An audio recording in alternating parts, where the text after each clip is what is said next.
If you walk up to just a regular person on the street and ask them what's the cause of bipolar disorder or schizophrenia, I'm sure a lot of them are going to tell you that it's an incurable condition caused by a chemical imbalance, an imbalance that comes from having some kind of faulty genes or DNA, and is something that runs in families.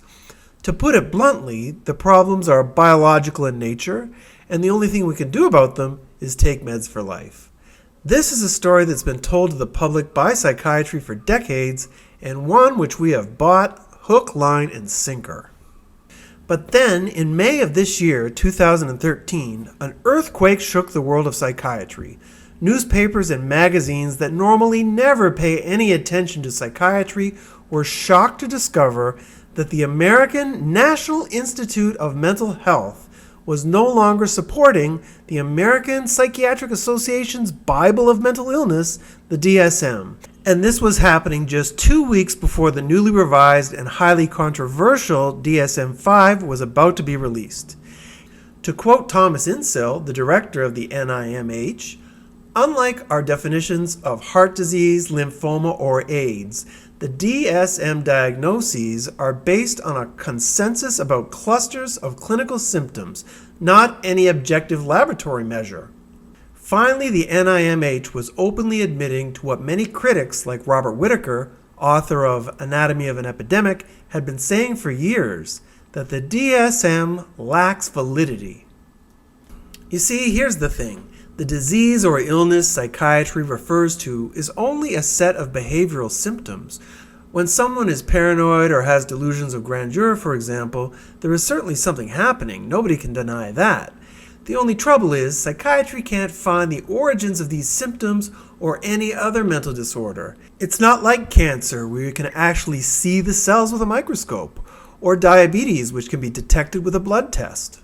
There isn't a single disorder in the DSM which leaves a biological trace.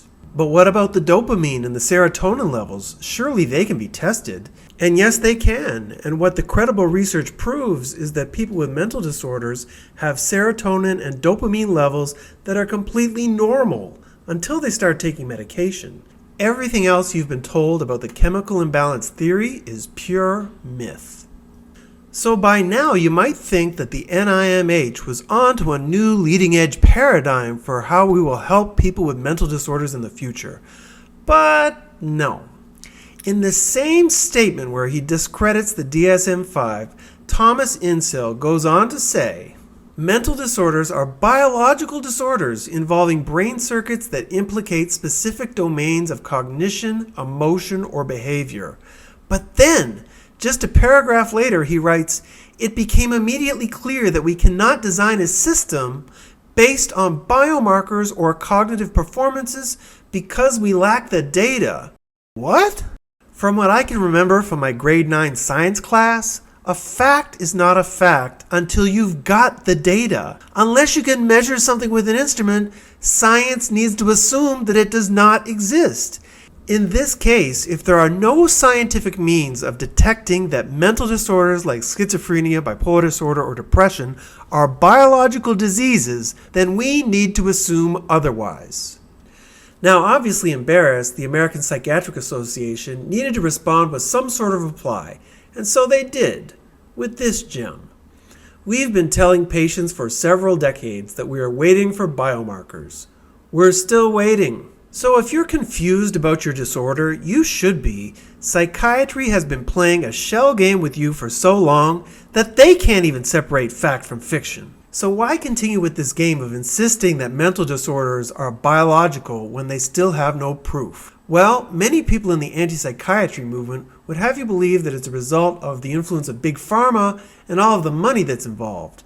But if that were the only answer, it would still not explain why so many regular people staunchly defend psychiatric medications, insisting on the biological model without a shred of evidence. While I don't deny the influence of big pharma, I see psychiatry as being so successful mainly because its mythic theories and medications fit perfectly into modern consciousness.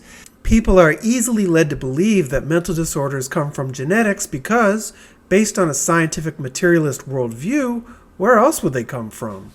Like all myths, it's a simple, easy response to a question which, at this level of consciousness, is impossible to answer. So you see, what we're up against here is not a battle against science, but modern scientism.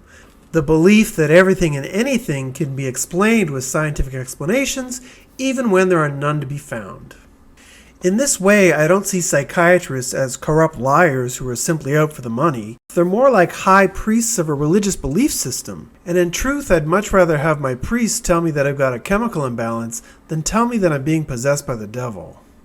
The medications themselves fit modern consciousness as well.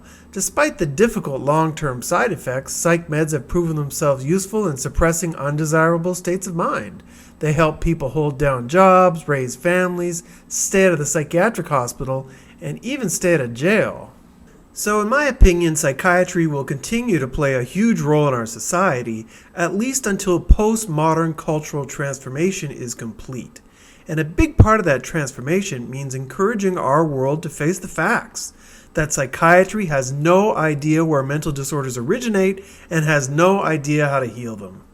Now, does this mean that mental disorders have nothing to do with our genetics or biochemistry? Not exactly. First of all, waves of biochemical changes are happening within us all the time, and there certainly must be some sort of biochemical shift during acute psychosis, just no permanent, untreatable dysfunction. Second, I fully expect that one day science will discover that certain genetic patterns lead to a higher or lower probability for mental instability. Everybody knows that people with bipolar disorder are highly creative and often emotionally sensitive. My experience online has convinced me that writers, singers, actors, artists, and musicians are much more likely to suffer from mental distress than, say, mechanical engineers, bankers, and accountants. And by that time, regardless of the genetics involved, I also expect people not to view bipolar disorder as a dangerous mental illness, but as an opportunity for profound transformation of the mind, body, and soul.